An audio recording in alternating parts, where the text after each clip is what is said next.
Um relato sobre situações incômodas e impróprias durante o parto. Um relato que deu origem a outras histórias de assédio e abusos que teriam sido praticados por um médico.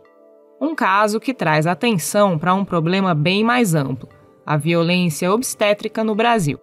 Eu sou a Letícia Arcoverde e esse aqui é o Durma Com Essa, o podcast de notícias do Nexo.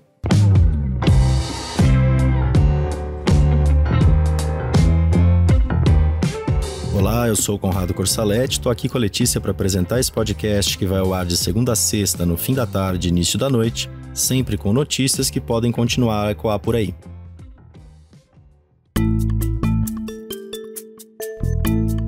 Quinta-feira, 23 de dezembro de 2021. Dia em que o portal UOL mostrou que houve um aumento nas buscas no Google Brasil pelo termo violência obstétrica em dezembro, depois que o caso da influenciadora Chantal Verdelho se tornou notícia no país. Ela disse ter sido vítima desse tipo de violência durante o parto da sua segunda filha, feito pelo médico obstetra Renato Calil. Outras mulheres também relataram casos de ofensas, assédio e abuso durante o atendimento ou na relação profissional com Calil, que se tornou referência em obstetrícia, principalmente entre famosas. Ele nega as acusações, que estão sendo investigadas pelo Conselho Regional de Medicina de São Paulo, pelo Ministério Público e pela Polícia Civil do Estado. Os dados do Google Trends, que analisa tendências na plataforma de busca, mostram que a procura pelo termo violência obstétrica aumentou 5 vezes em dezembro na comparação com novembro e chegou ao segundo maior pico de procura em 17 anos.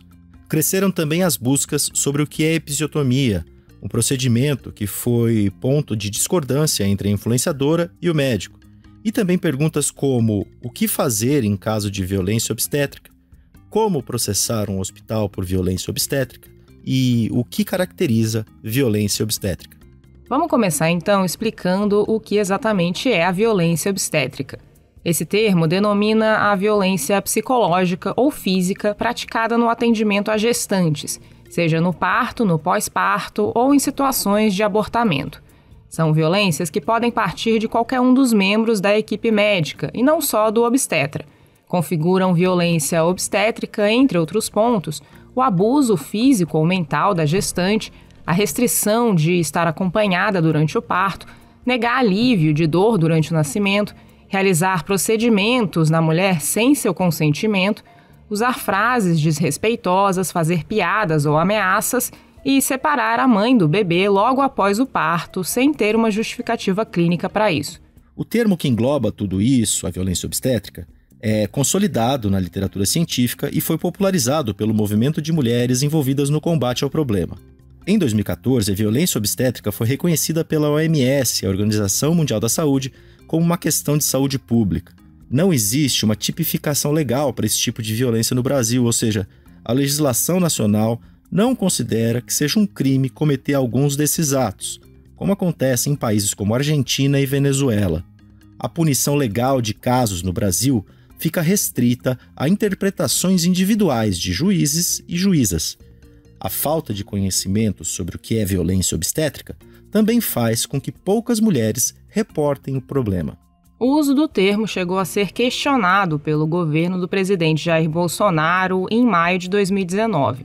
Um documento do Ministério da Saúde determinou a suspensão do uso da expressão em normas e políticas públicas.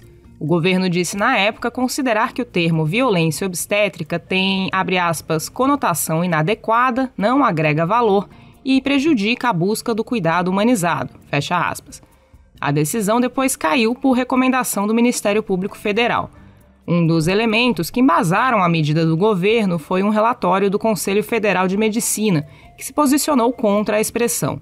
Um parecer da entidade de 2018 disse que a expressão violência obstétrica está, abre aspas, impregnada de uma agressividade que beira a histeria, fecha aspas.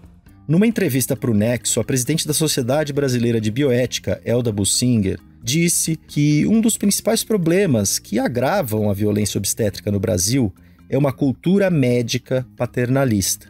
Abre aspas para ela. Os médicos, por mais que sejam progressistas e tenham uma visão de respeito à autonomia da mulher, têm uma posição de muito poder. e há dificuldade de compartilhar o poder com o paciente. O debate sobre a autonomia do paciente é recente e essa relação ficou tensionada.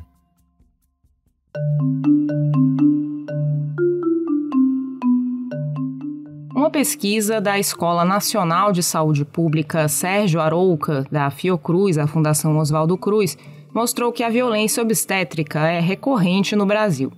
36% das mães sofrem com maus tratos na hora do parto, um índice que sobe para 45% quando se fala só das gestantes atendidas no SUS, o Sistema Único de Saúde.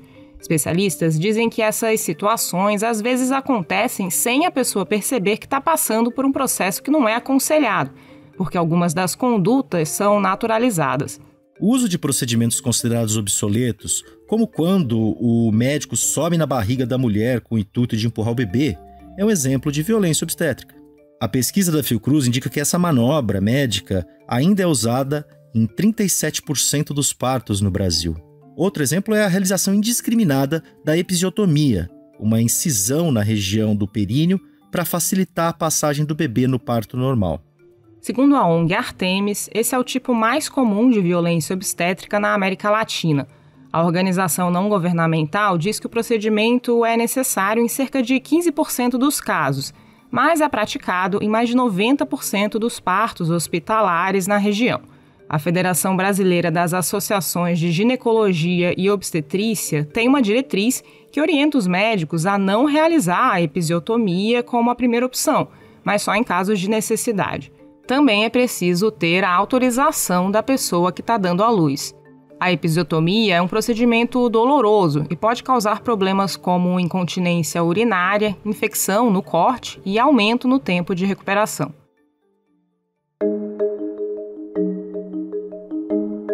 Alguns desses elementos comuns à violência obstétrica aparecem nesse caso que recebeu atenção recentemente e elevou o interesse por compreender melhor o fenômeno.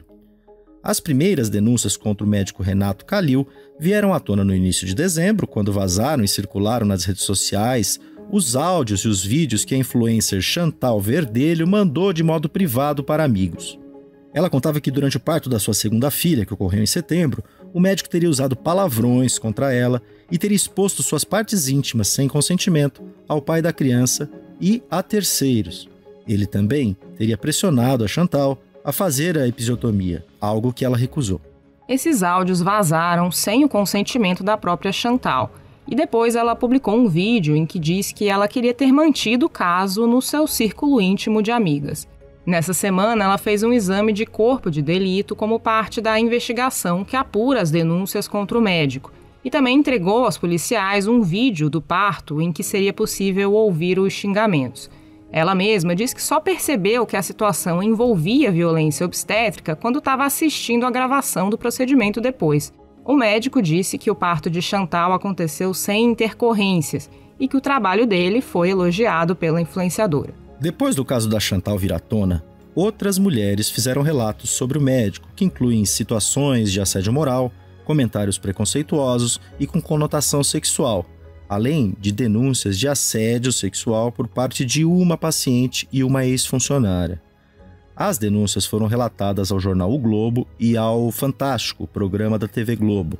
Em uma nota para a emissora, o Renato Calil chamou esses relatos com conotação sexual de mentirosos.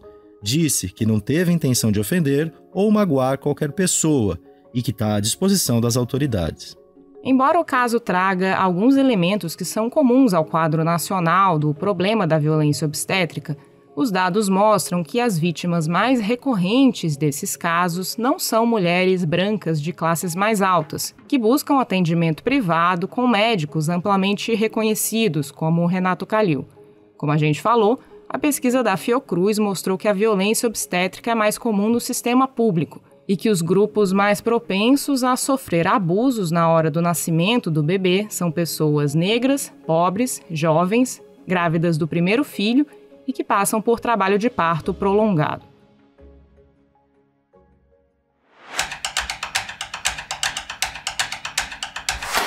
O Orçamento Federal de 2022, aprovado pelo Congresso na terça-feira, incluiu um valor para o reajuste salarial de policiais federais a pedido do presidente Jair Bolsonaro, o que não foi bem recebido por outras categorias de servidores.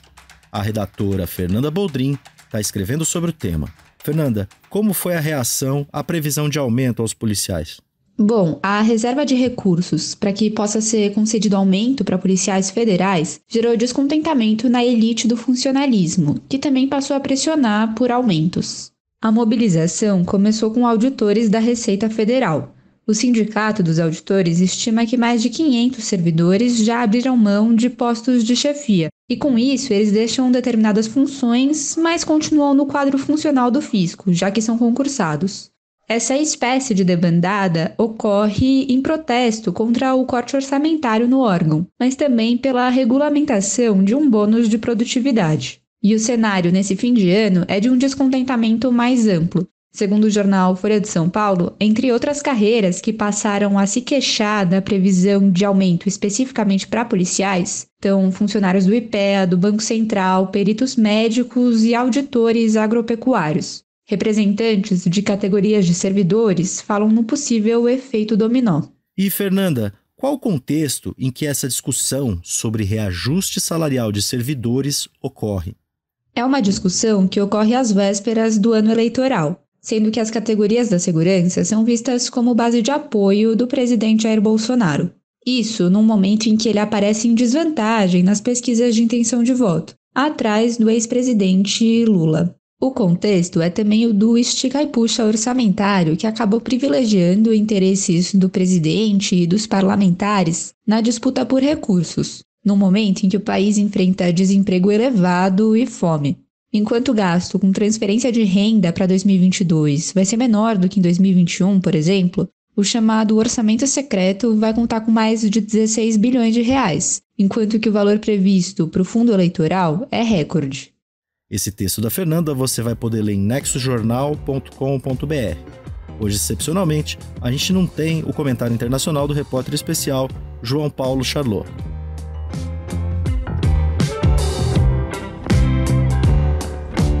Do aumento do interesse por informações sobre violência obstétrica, a reação de servidores públicos ao anúncio de reajuste para policiais, durma com essa.